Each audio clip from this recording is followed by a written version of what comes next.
It started with my daughter's voice. Soft, sleepy, innocent. "Dad, who's that man who watches me sleep?" I looked up from my laptop. She stood by the doorway, hair tangled, teddy bear dragging against the floor. "There's no man, honey." She frowned.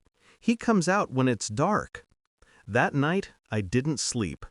Every creak in the house felt deliberate, every shadow longer than it should have been. My wife laughed it off. "You're scaring yourself. She probably had a dream." But her tone was too even, too practiced. At midnight, I slipped into my daughter's room, set a small camera behind her night lamp, just to prove myself wrong, just to quiet that unease twisting inside my ribs. By morning, my eyes were raw from the glow of the laptop screen. The recording played in silence. 12:41 a.m., nothing. 2:12 a.m., her blanket moved slightly. 2:47 a.m., the closet door opened, slowly, like it was careful not to wake her.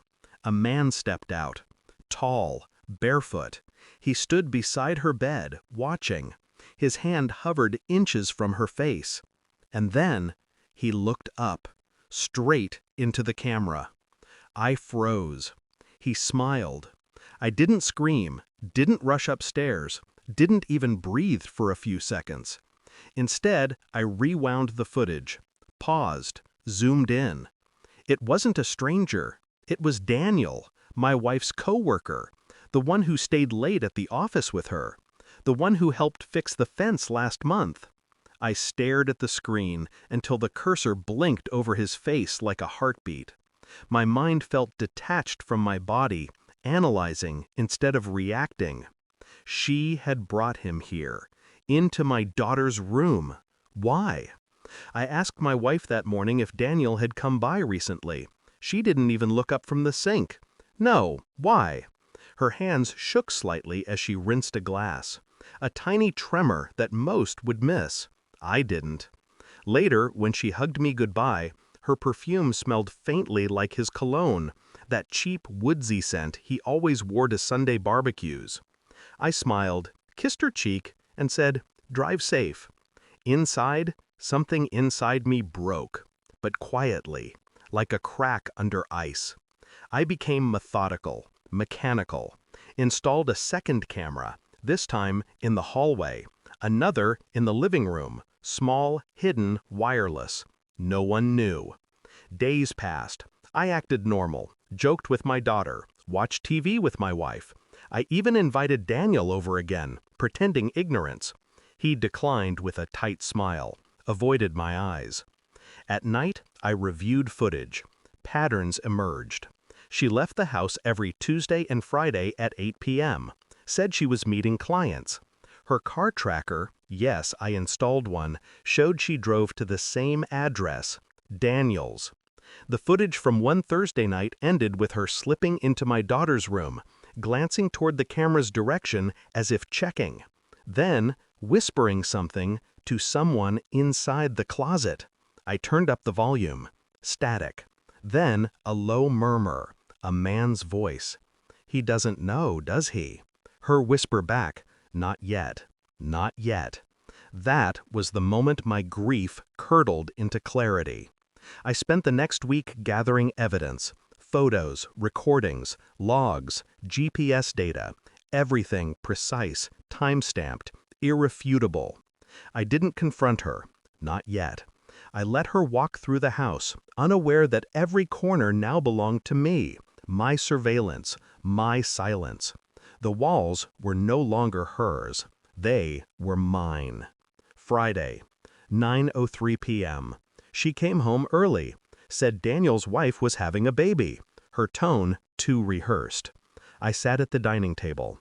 The footage played on my laptop screen, the night she whispered to him inside our daughter's room. She froze, didn't speak, just stared. Her reflection in the laptop screen trembled slightly. Where did you get that?" "From the place where you lied," I said quietly. "Our daughter's room." Her eyes widened. "You're misunderstanding." "No," I said. "You misunderstood me. I'm not asking." Her knees gave out, she dropped into a chair. Whispered something about it being a mistake, just once, I didn't mean to. I turned the screen toward her again. The moment Daniel's face appeared. The smile, the deliberate stare. "You invited him here," I said. "You let him stand beside her bed." Tears blurred her eyes. "He never touched her." I didn't let her finish. I stood, closed the laptop. "Then you're lucky," I said, "because I'm done touching this life." The next morning, I dropped our daughter at my mother's house, said we were moving for a while. Then I drove to Daniel's workplace. Left an envelope on his desk, no note, just a USB stick labeled 2:47 a.m. By the time I got home, his wife had already called mine, screaming, crying, shattered glass through the phone. My wife begged me to delete it, to fix this. I didn't reply. I just packed a single suitcase. She followed me to the door. "You ruined me!" I turned, calm, colder than I'd ever been. "No," I said. "You did that yourself. I just pressed play." Her face crumpled as I left. Behind her, the home camera blinked red, still recording. The motel room was quiet, too quiet. I replayed the footage one last time. Watched the figure step out of the closet, stand beside my sleeping daughter, and smile into the camera. It didn't scare me anymore. It centered me. The truth had a shape now, a face, a consequence. I closed the laptop, deleted every file, and exhaled for the first time in weeks. Outside, dawn broke, a gray, indifferent light. I realized something as the sun crawled up the window. Monsters don't always hide under beds. Sometimes they sleep beside you. And when they wake, they call it love.